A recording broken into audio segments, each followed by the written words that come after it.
What's up, guys? Welcome to episode 36 of the Block Exploring podcast, News Bytes. With me is Tommy, as always. In this week's episode, we're going to talk to you about, eToro choosing to delist ADA and TRON at the end of the fiscal year, staking opportunities, staking rewards, and the regulatory situation surrounding crypto in India right now. As always, if you came to this podcast for financial advice, you're in the wrong place because we do not offer financial advice. You should always do your own research. And let's get into it. I would say this week, the state of the market, a lot of projects are in the red, about 5 to 10% this week. But I think you should see this as a recovery phase, right? There were big dips down to 20, 30%. This includes Bitcoin, which was down, I think it was 20% last week or last time we spoke on the podcast.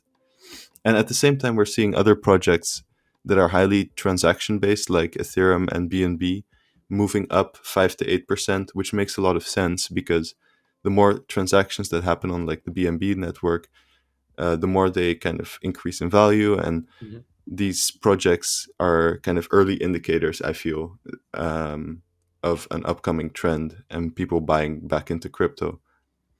At the same time, we see this happen with the CRO token. It's the crypto.com token, which has been up 96% this week. They have Or so is it many 96? partnerships, it's crazy. Yeah, it's crazy. And you're seeing these like highly transaction based kind of exchange based tokens just pump. hmm So I think that overall gives a good indication of what the market is doing right now. It's getting its feet back on the ground. And yeah, it's moving on. I don't know. This is what I would say. I mean, if I were to do any sentiment reading, is this is usually, the vibes I get. This is usually, when people are down because the markets are down, and this is unfortunately when people miss some of the greatest buying opportunities before a leg up or some sort of a movement in that direction. Of course, like do your own research, but you know when people aren't feeling so spicy about the market, usually it's when they're supposed to buy, and so they don't regret it later. But it's sort of something you learn once you go through these mini dips and leg ups in the market. True. I think that kind of relates. Speaking about leg ups and leg downs in the market, we see these very large. That was a reach. We see these Yeah. very large projects like Cardano and Tron, right? And hmm they're very established. And we see eToro moving and choosing to delist them and announcing that they'll delist them at the end of the fiscal year. Now, I think it's important that we go into it because yeah, a lot of people talk down on eToro, but I think eToro is very sensitive to kind of acting in a predictive manner towards upcoming regulation. hmm And I think, especially in the line of thinking from the infrastructure bill, so the US bill that seeks to tax, amongst other things, cryptocurrencies and the profits you make from cryptocurrencies. hmm eToro is choosing to delist projects like ADA and TRON, and some people are speculating that it's because of the fact that you can make staking rewards from them.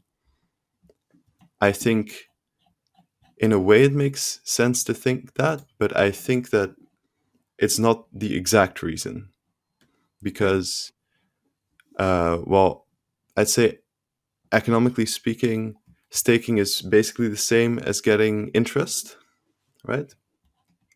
in And if some you look, yeah, I would argue, yeah. yeah, and I think if you look at it from an American perspective, Mhm. they have something called the Howey test, and that is what establishes an investment contract.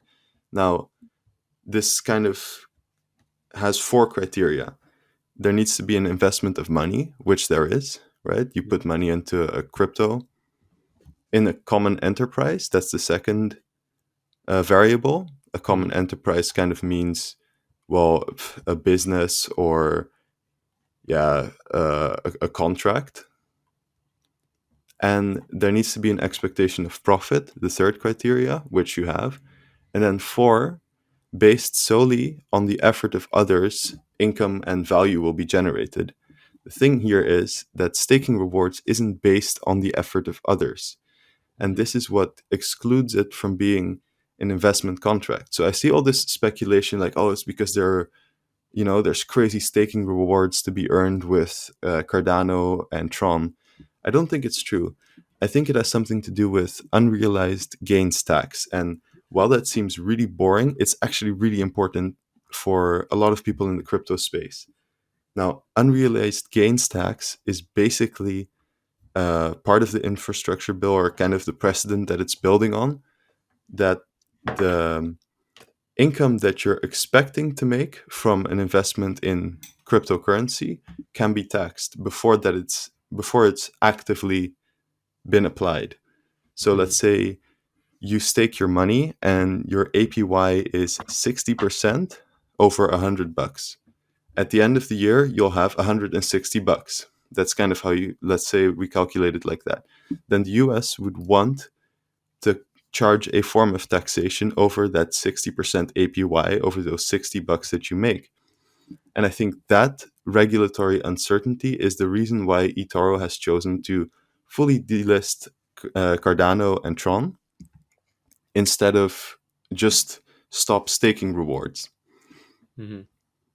And I think that that's where we come from when analyzing kind of this issue. What Mm-hmm. do you think about it, Tommy? I think that's a pretty apt description and analysis of what's going on. I think it's really illustrative of eToro's precautious nature and the precautious nature of most centralized exchanges when it comes to regulation. Mm-hmm. Not so much the centralized exchanges we see that are crypto native, like Coinbase, Kraken, and Gemini, for example, to name a few. But they're not doing what others are doing in DeFi, but they're not playing it as safe as the eToros of the or the what's the other one, Robin Hoods of the world, where Yeah. they're offering crypto services, and they don't have the infrastructure, or they're not crypto native minded when it comes to these things. So they're really, I think, prone to being a bit knee jerky in response to regulatory uncertainty, like you've just expressed. And eToro would be classed as a broker according to this infrastructure bill, which Mm-hmm. comes with a host of various expectations. Whether they're applicable or not is another question. If they can be enforced or not is another question. But I think just in the face of this kind of regulation, eToro just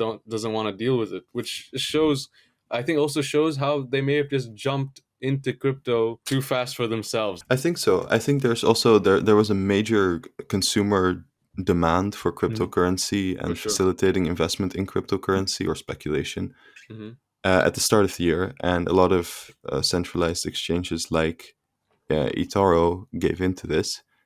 I think you see, indeed, you justly kind of point at Kraken and the other exchanges for not being as precautionary as eToro. I know that Kraken, for instance, delisted Monero because Monero is a cryptocurrency that basically uses an opaque blockchain system, which doesn't allow you to see the transactions as a user of others. So it's fully encrypted. A common joke made by the Monero community is, I use my Monero to buy blank. So you Wow. don't know. Yeah. And I think that's the reason why Kraken, due to this potential of like money laundering and all the concerns that are going around there, chose to delist it because it's a much more likely candidate for a direct regulatory crackdown. Whereas eToro is really taking the precautionary measure of, whoa, let's make sure that any upcoming potential regulation doesn't affect us negatively. Yeah, And I think it's that just this, preemptive move. yeah, and I think that these regulatory concerns tie in very well with what's going on in India right now. Mhm. And yeah, Tommy, tell Well, us. India FUD, we've had a lot of it this year. We have a lot of, well, more so China FUD, but India cryptocurrency FUD is back in the news cycle. So India has now implemented another a ban, with a recent legislative vote uh, in um, in Parliament that has imposed a ban on all private cryptocurrencies. Yes, so that's led to a massive sell-off on the biggest exchange that they use there in India, and we saw a huge dip in many currencies. So Bitcoin, you say ETH is maintaining, but they might have dipped for a bit as well. Cardano also doesn't seem to have done so well in light of this news. Yeah. And yeah, we've discussed before how these nation states oftentimes might view crypto as a threat to their national fiat currency, and Yeah. quite frankly, that is true. And it probably might be in the best interest of a nation state to not allow such currencies to go untethered. But Hmm. it's one thing to realize that something's a threat to your fiat currency, but what another thing to poorly regulate, or you know to poorly regulate such assets. Yeah. Because as is written in this Cointelegraph article, the thing with cryptocurrencies is that while governments may try to ban it or try to contain it, the very decentralized nature of the technology, somewhat prohibits that. Hmm. And yeah, and this is where we come to, this is a discussion that's really relevant when it comes to regulation. It's about what kind of regulation are these nation states implementing, and are they, you know, mindful of what these technologies do, and are capable of. I mean, it's a bit strange to me that that that one recognizes that uh, these cryptocurrencies, may be a threat to their own fiat currencies, but then choose to implement a ban, which in effect doesn't do very much, except Yeah. for cause a bit of FUD. No, I agree. I think it also closely relates to what we saw Hillary Clinton say in the news, Right. and that was that Bitcoin actively undermines the position of the dollar. Yeah. The same thing happens, I guess, for the Indian rupee. Hmm. Um, I think it's interesting to see that India has chosen to also actively crack down on solicitation, or not solicitation, but any practice that leads to soliciting new engagement with cryptocurrency, so Right. advertisement and these Hmm. kinds of things. Because I feel like it's more, let's try to slow this down as much as we can, Hmm. rather than let's let's actually full on um, ban it. Because I think it's the crypto revolution is in a way inevitable, because Hmm. you can't regulate against it due to the decentralized nature. You Hmm. can't say, "Oh, guys, stop using Bitcoin." Okay, well, if one person decides to stop using Bitcoin, all the others will still continue. Right. You can't stop it. And the fact that India is choosing also to target specifically advertisement, I think it's just a way to slow down adoption Sure. and maybe get into the game yourself, or maybe get into um, maybe into creating a centralized digital currency for your own nation state, Hmm. in order to at least stay relevant, or at least secure a position in the crypto industry. Right. And it's often said when this FUD comes up that to ban crypto is to ban yourself out of crypto, and to ban your citizens out of crypto. I mean, ultimately, it's just banning the government itself from the Hmm. crypto, because the citizens, regardless of a a ban in their country, they can too easily access blockchain technologies, Yeah. and it's really not that hard. So it's definitely a ban on the government itself. And yeah, that's an interesting thought, that they might be trying to slow things down so they can get into the game themselves and try to control how things are developing in their own country. But you see, the opportunities in crypto and blockchain are too great for for people who are maybe coming from developing countries where there's hyperinflation or other economic struggles, Yeah. of which they can alleviate themselves from, through these Web3 technologies, blockchain, Yeah. crypto, NFTs, DeFi, play to earn, all kinds of things going on in the space that people can make use of. And ultimately, I believe, governments should be promoting these tools and technologies and facilitating their use as opposed to feeling threatened. Like, you don't have to feel threatened. You could, like, these technologies can also, you're going to be using them anyway in future, because Yeah. you're going to realize that, this was the inevitable. You might as well get ahead of the game. I think it closely relates to the position that Tether has in the market right now. Tether being the USDT that we spoke about, I think, 2 episodes ago, The sussery. Yep. the sussery. Tether is very much ingrained into the crypto space. All of crypto kind of uses it as a transaction method or as a store of value for in between transactions. Yeah. And I think governments really like that idea of being a central currency that people use in between buying assets in the crypto space or in between, moving to things like a Bitcoin or an Ethereum as an investment good.